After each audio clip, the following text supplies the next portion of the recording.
The elevator shuddered to a halt between the 22nd and 23rd floors, and Isabella Reyes felt her carefully constructed world begin to crumble. No! No! No, she whispered, jabbing the emergency button repeatedly. The red light blinked uselessly back at her as the familiar hum of the building's machinery fell silent. Her breathing quickened, each inhale feeling more shallow than the last. Ms. Reyes, what's happening? The voice belonged to Dylan Park, the summer intern from the finance department. At 20, he was young enough to be mistaken for a college student visiting the office, but Isabella had noticed his sharp mind during presentations. She'd also noticed, though, she'd never admitted how his face lit up when he smiled, and how he always seemed to have a kind word for everyone, from the security guards to the senior partners. Right now, though, his presence felt like both a lifeline and her worst nightmare. The elevator stuck. She managed, pressing her back against the mirrored wall. The reflection showed her own panic unusual for a woman who debuilt Meridian Industries from a small startup into a multi-billion-dollar empire. Her long black hair, usually swept into a perfect chignon, was already showing signs of distress, and her olive skin had gone pale. Okay, that's fine, Dylan said calmly, pulling out his phone. I'll call building maintenance. He frowned at the screen. No signal? You? Isabella checked her phone with trembling fingers.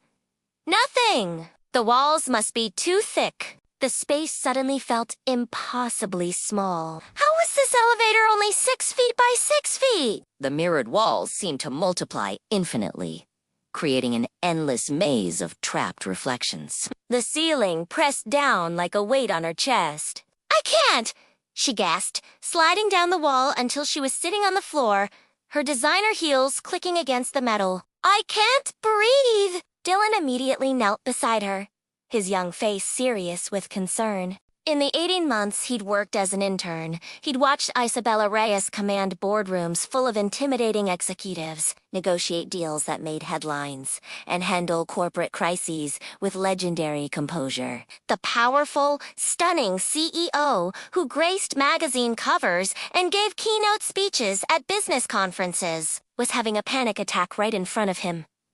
Hey, look at me, he said softly. Ms. Reyes Isabella, look at me. Her dark eyes, usually so fierce and determined, were wide with fear as they met his. This is mortifying, she whispered. It's human, he replied, unconsciously echoing something his psychology professor had said. Panic attacks. Don't care if you're a CEO or anyone else. I built this company from nothing, Isabella said, her voice barely audible. I've given presentations to thousands of people. I've flown in tiny planes over the Amazon rainforest for business deals. I don't fall apart. You're not falling apart, Dylan said firmly. You're having a completely normal response to being trapped in a small space. It happens to lots of people. He loosened his tie and settled onto the floor beside her, maintaining a respectful distance but close enough that she could feel his calm presence. My little sister gets claustrophobic in movie theaters, says she feels like the walls are closing in. How does she handle it? Isabella asked, grateful for something to focus on besides the pressing walls. She focuses on her breathing. In 4-4 counts. Hold 4-4. Out 4-4. Want to try it with me? Isabella nodded, too panicked to maintain her usual professional barriers. Together, they breathed slowly, Dylan's steady voice counting them through each cycle. Gradually, the crushing weight on her chest began to ease. Better? He asked after a few minutes.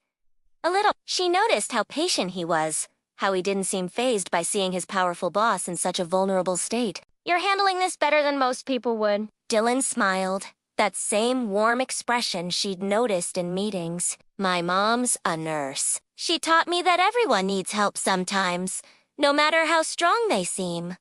Wise woman. Isabella found herself really looking at him for the first time, not as the young intern who fetched coffee and made copies, but as the person who was keeping her grounded in her moment of crisis. There was something steady about him, mature beyond his 20 years. Tell me something, she said, needing the distraction. Why did you want to intern here? You could have gone anywhere with your grades. Honestly, because of you. Dylan's cheeks reddened slightly. I wrote my senior thesis on female entrepreneurs who built empires from nothing. Your story was incredible, starting Meridian in your garage, growing it into what it is now. You're kind of a legend. Despite her anxiety, Isabella felt a flutter of something that wasn't panic. You researched me? Of course. When I got the internship, I read everything I could find. Business journals, interviews, that feature in Forbes where you talked about growing up in your grandmother's restaurant in San Antonio. He paused. She taught you that success requires both strength and heart, right? Isabella stared at him in surprise. That interview was from 3 years ago, and it hadn't been one of her major pieces. You remember that? I remember all of it, Dylan said simply. The way you talked about honoring your heritage while building something new. How you insisted on ethical business practices, even when it cost you deals. You're not just successful, you're admirable. The elevator felt less oppressive now, filled with Dylan's genuine admiration rather than just panic. Isabella realized this young man saw her not just as a powerful CEO, but as a person worth knowing. The maintenance crew will get us out soon, Dylan continued. Building management is usually pretty good about these things. What if they're not? The panic tried to creep back in. Then we'll keep talking, he said matter-of-factly. I'll tell you about my terrible cooking attempts in my apartment. And you can tell me more business stories. Or we can discuss that new sustainability initiative, you relaunching. We've been following it in the trade publications. Isabella found herself smiling despite everything. You really do your homework. When something's important to me. Yes. There was something in his tone that made her look at him more carefully. The way he was watching her wasn't just professional concern, there was something deeper there. Something that made her heart skip in a way that had nothing to do with claustrophobia. Dylan, she began, then stopped. What was she thinking? He was 20 years old, an intern. This was impossible. But as they sat there in the quiet elevator, the age difference and professional hierarchy seemed to matter less than the connection she felt. The way he'd seen her at her most vulnerable and had UN judged her for it. The elevator suddenly lurched back to life, rising toward the 23rd floor. Saved, Dylan said, but he sounded almost disappointed as the doors opened to reveal the concerned faces of building maintenance. Isabella stood and smoothed her skirt, trying to reassemble her professional composure.